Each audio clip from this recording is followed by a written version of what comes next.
Ladies and gentlemen, the President of the United States, accompanied by the Secretary of Defense and the Chairman of the Joint Chiefs of Staff.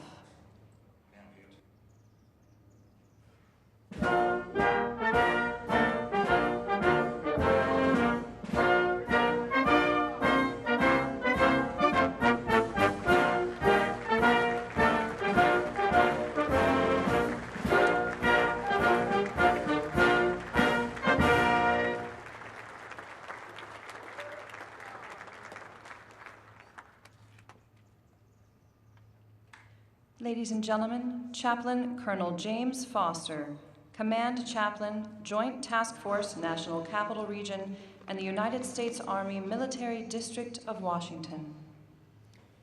I invite you to a moment of prayer with me on this hot but amazing day. Almighty God, who rules the nations and gives freely to those who ask, I praise you this morning and thank you for a nation here who continues to call upon your name. I thank you for the blessings you have bestowed upon us and the freedoms we enjoy because of your righteous right arm. For generation after generation now, the men and women of this nation have stood up when called upon in order to do our very best at providing liberty, justice for all, and a peace that passes all understanding.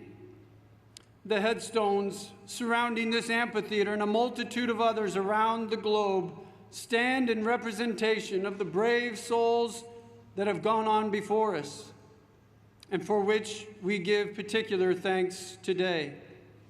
Lord, they call out to us to choose wisely in our endeavors. So on this day of remembrance, stir our hearts to stand united and to continue striving for that peace that only you provide. Now bless our efforts and our words in this place today. In your holy name I ask it. Amen. Please remain standing for our national anthem, presented by the United States Air Force Band and singing sergeants.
Please be seated. Ladies and gentlemen, General Mark A. Milley.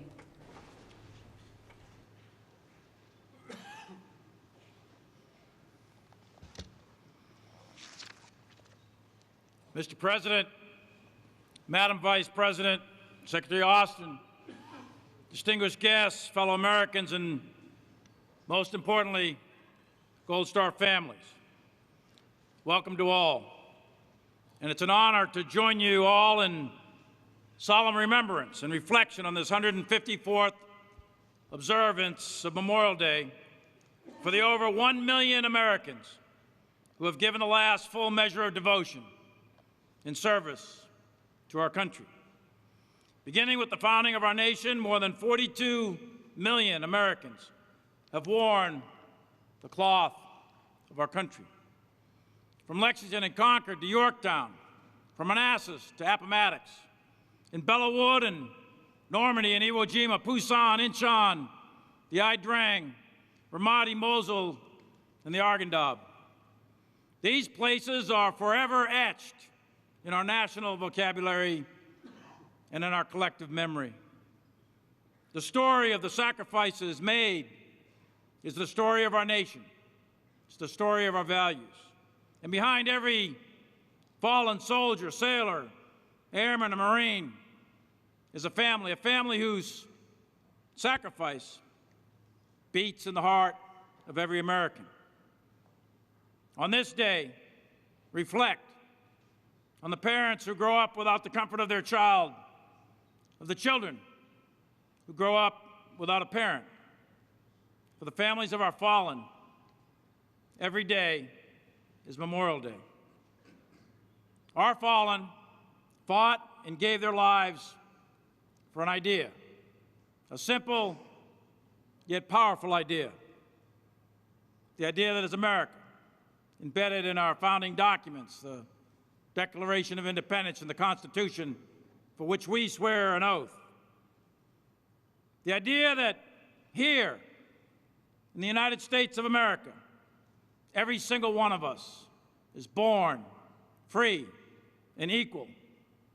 No matter who you are, no matter where you came from, under these colors of red, white, and blue, all of us, every single one of us, is an American.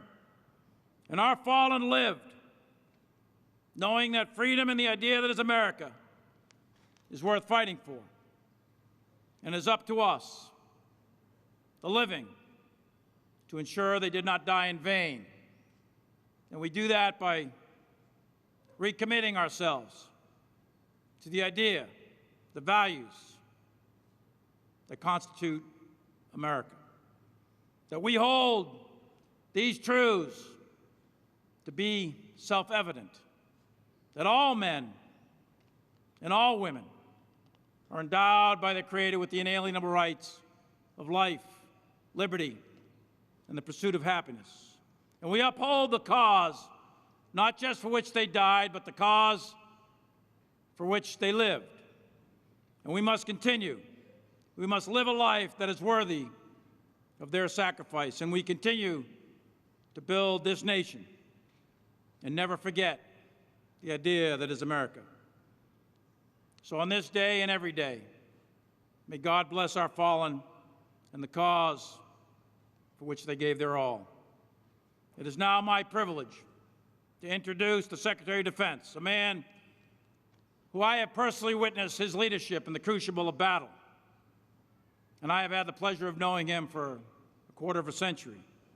He's a leader of courage, a leader of integrity, a leader of grit. It's my pleasure to serve alongside him yet again. Ladies and gentlemen, it's my honor to introduce the 28th United States Secretary of Defense, Lloyd J. Austin III.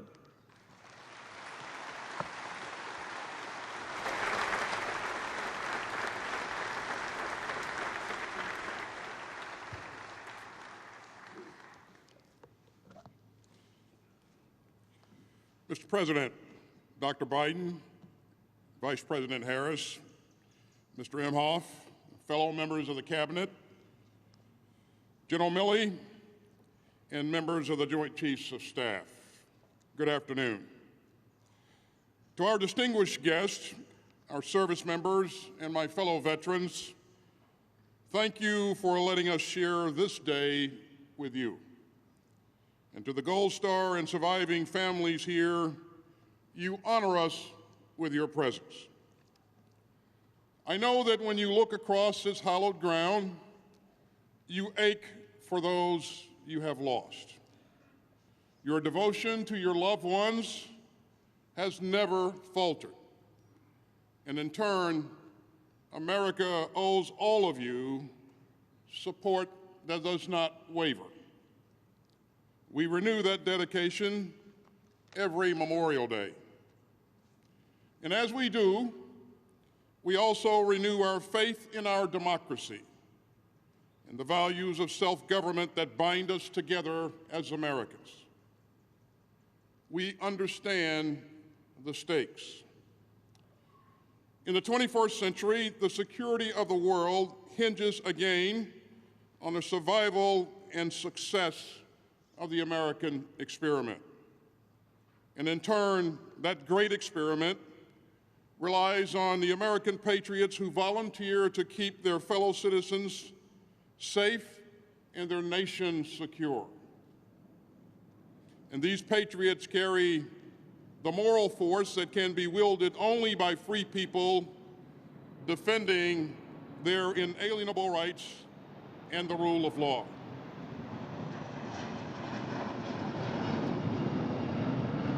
Today, on the battlefields of Ukraine, the world again sees the power of democratic citizens and soldiers to defy tyranny, cruelty, and oppression. Their freedom is under attack. And so is the international order rooted in the rules that we have built since World War II at such terrible costs. We understand the challenge, and we're determined to meet it. As the President says, in the battle between democracy and autocracies, democracies are rising to the moment. We draw inspiration from the unity of our allies and partners, and we draw strength from the men and women of the United States military. In the years since we last gathered on this solemn day, America's longest war has come to a close. And today we remember the 2,461 American service members and personnel who fell in Afghanistan. And we remember all those who still carry the wounds of that war, to body and to soul. We hold them in our hearts alongside the patriots across generations who gave their lives to defend us all. The heroes here are joined together, united not just by their final resting place, but by their devotion to the values that gave life to our democracy. And they came from every state, from every territory, from every background, and from every creed. But they were all patriots who loved their country, who marched to defend our democracy, and who fought to forge a more perfect union. Their sacrifice demands more than even our deepest gratitude. In the words of President Kennedy, who rests nearby, quote, "We must never forget that the highest appreciation is not to utter words, but to live by them." So as we honor our fallen today, let us live by their dedication to democracy, to liberty, and to the Constitution. When choosing between what is easy and what is right, let us live by the example of our fallen warriors. And when the values that we hold dear are put to the test, let us live by the ideals that they gave their lives to defend. Today we hold the fallen in our prayers, and every day we strive to make them proud. Thank you again for being here today. And ladies and gentlemen, our Commander-in-Chief has been a staunch and steadfast champion of our men and women in uniform. And I know personally how much he values their sacrifice, their commitment, and how devoted he is to our men and women in uniform and to the families who serve alongside them. He has spent a lifetime in public service to advance the democratic ideals for which so many have given so much. It is my honor to introduce the President of the United States.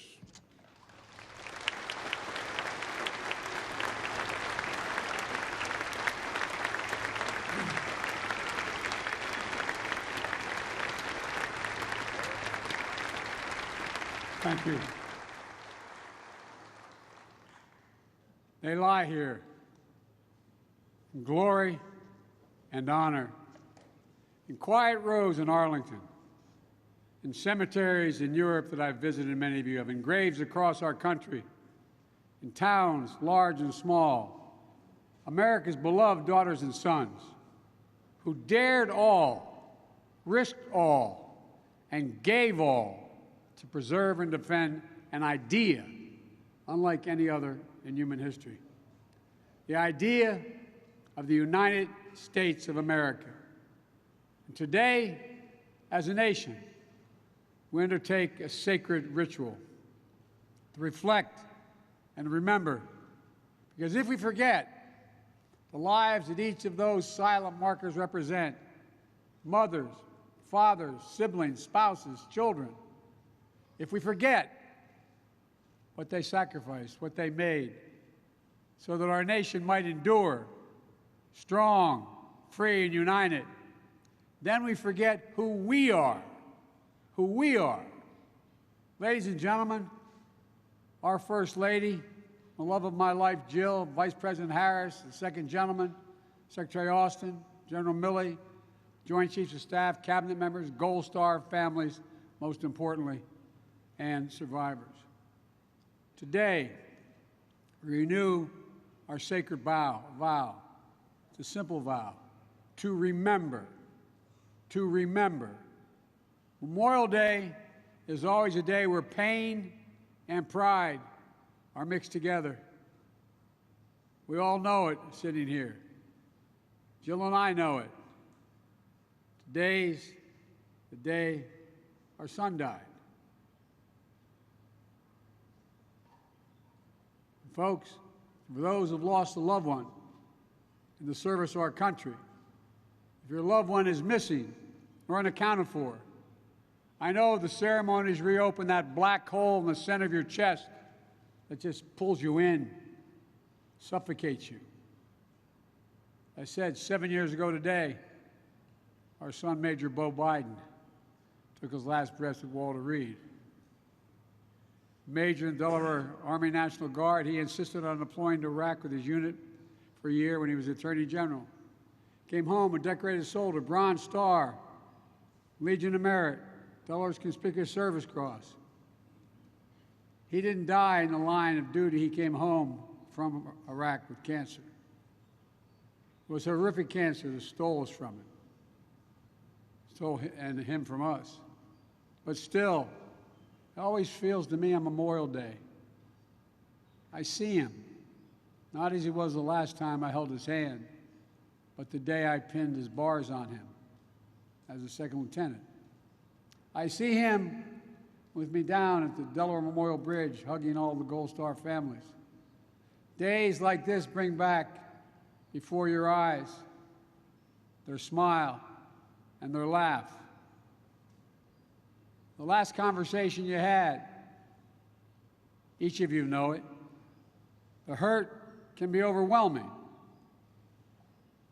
But for so many of you, as is with Jill and me, the hurt is wrapped around the knowledge that your loved one was part of something bigger than any of us. They chose a life of purpose. Sounds corny, like a Memorial Day speech, but I mean it from the bottom of my heart. They chose a life of purpose. They had a mission. And above all, they believed in duty. They believed in honor. They believed in their country. And still today, we are free because they were brave. We live by the light of the flame of liberty that they kept burning. And so a part of them is still with us no matter how long ago we lost them. As hard as it is for many to believe, especially those whose loss is still raw, I promise you the day will come when the memory of your loved one, your patriot, will bring a smile to your lip before it brings a tear to your eye. That's when you know you're going to make it.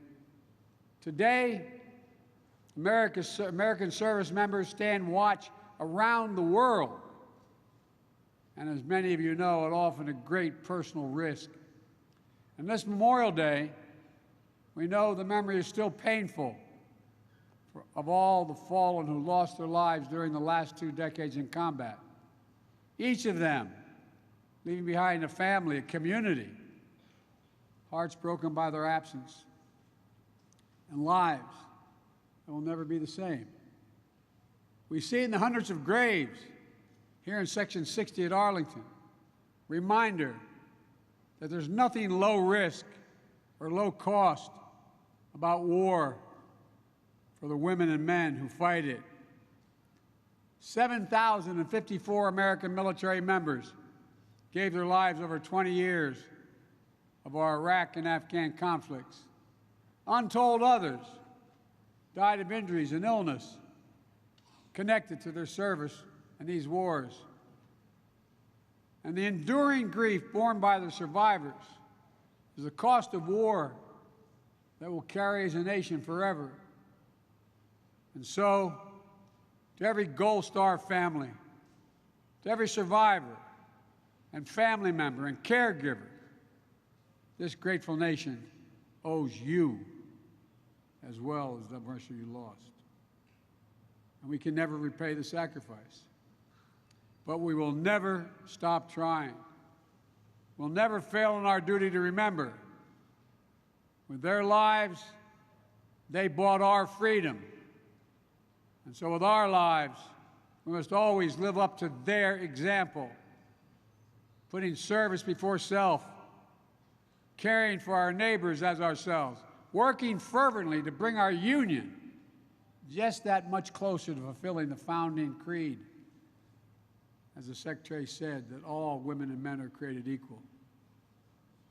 I've often said that as a nation we have many obligations, but the only one that is truly sacred, the only truly sacred obligation we have, is to prepare and equip those women and men we send into harm's way and care for them and their families when they return home and when they don't. This is an obligation that unites Americans. It brings us together to make sure the women and men who are willing to lay down their lives for us get the very best from us in return.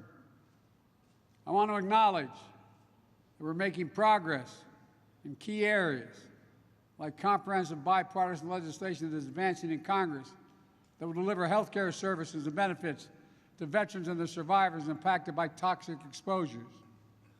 We don't know how many Americans and service members may have died because of what they were exposed to on the battlefield. Toxic smoke from burn pits near where they were based. Burn pits that incinerated with the wastes of war, medical and hazardous material, jet fuel, and so much more. But we have a duty to do right by them. And I'm determined to make sure that our brave service families and members that served alongside them do not wait decades for the care and benefits that they deserve.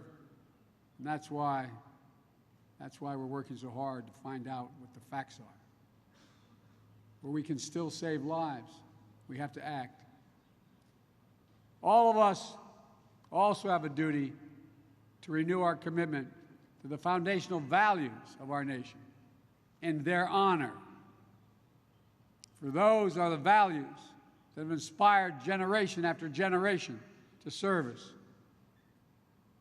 On Friday, I spoke at the graduation and commissioning ceremony of the U.S. Naval Academy. I had an opportunity to do it the night before as well. It was a remarkable experience again, an honor, looking out at those young men and women, newly commissioned officers, embarking on a life of service. They hold before them the example of the heroes who have gone before them, many of your family members. Heroes who've answered duty's call at Lexington, Concord, Antietam, and Gettysburg. Belleau Woods, the Battle of the Bulge, the Korean and Vietnam and Afghanistan, Iraq, and so many other places around the world. So many of whom never returned home, including the legacy of all those held prisoners of war or who are still missing in action. To be here today, soon after that joyful celebration at the Academy, is a bracing reminder of all that we ask of our service members and their families. For it's on the strong shoulders and noble spirits of our service members that our freedom is built, our democracy is sustained. And in this moment, when a war of aggression is once more being waged by Russia to snuff out the freedom, the democracy, the very culture and identity of neighboring Ukraine, we see so clearly all that's at stake. Freedom has never been free. Democracy has always required champions. Today, in the perennial struggle for democracy and freedom, Ukraine and its people are on the front lines fighting to save their nation. But their fight is part of a larger fight that unites all people. There's a fight that so many of the patriots whose eternal rest is here in these hallowed grounds were part of. A battle between democracy and autocracy, between liberty and repression, between appetites and ambition of a few who forever seek to dominate the lives and liberties of many. A battle for essential democratic principles, the rule of law, free and fair elections, freedom to speak and write and to assemble, freedom to worship as one chooses, freedom of the press, principles that are essential for a free society. We've heard this a lot. We've heard this a lot over the years, but we're now realizing how real it is around the world in so many countries as I speak. These are the foundations of our great experiment, but they are never guaranteed, even here in America. Every generation has to defeat democracy's mortal foes. And into every generation, heroes are born, willing to shed their blood for that which they and we hold dear. Ladies and gentlemen, today we remember and we reaffirm freedom is worth the sacrifice. Democracy is not perfect. It's never been good, perfect. But it's worth fighting for. If necessary, worth dying for. It's more than just our form of government. It is part of the very soul of America, the soul of America. Our democracy is our greatest gift as a nation, made holy by those we've lost along the way. Our democracy is how we undertake the constant work of perfecting the union. And we have not perfected it, but we've never stopped trying, of opening the doors wider of opportunity and prosperity and justice for people everywhere. Our democracy is how we endure through every challenge, overcome every obstacle we faced through the last 246 years of self-government, and how we've come back stronger than before. We must never walk away from that.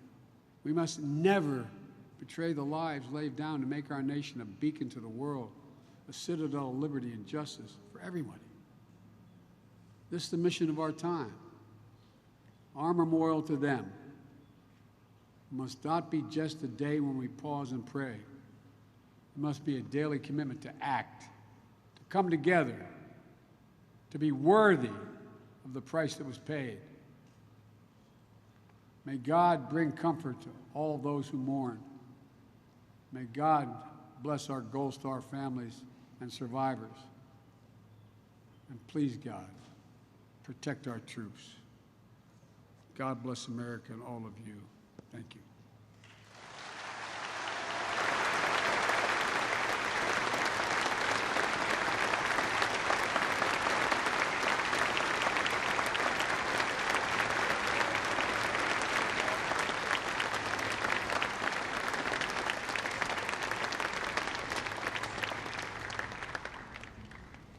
Ladies and gentlemen, please stand for the playing of taps and the benediction.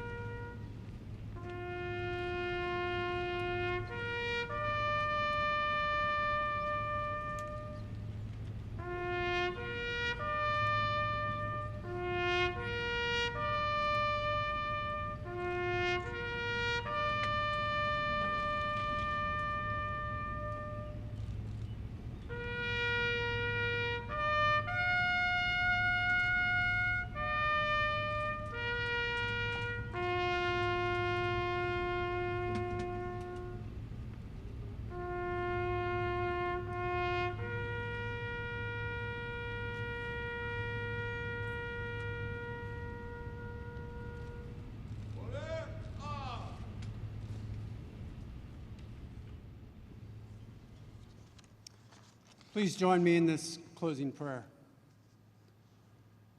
Lord, thank you for this nation we call home.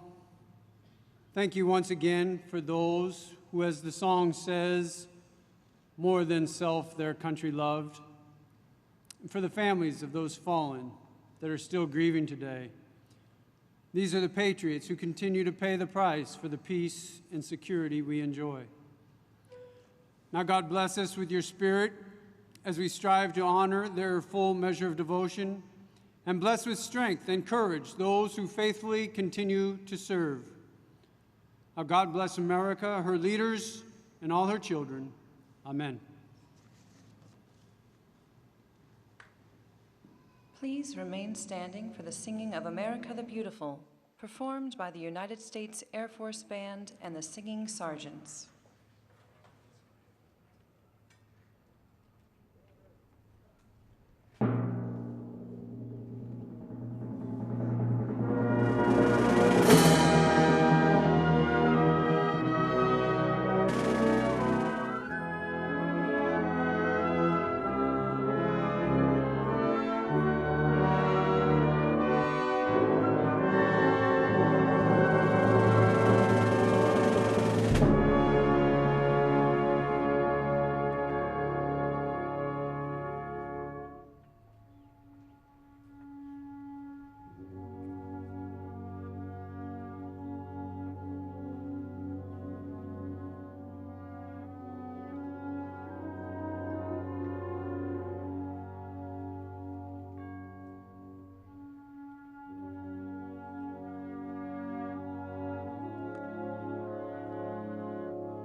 Ladies and gentlemen, please remain in place as the official party departs and the colors are retired.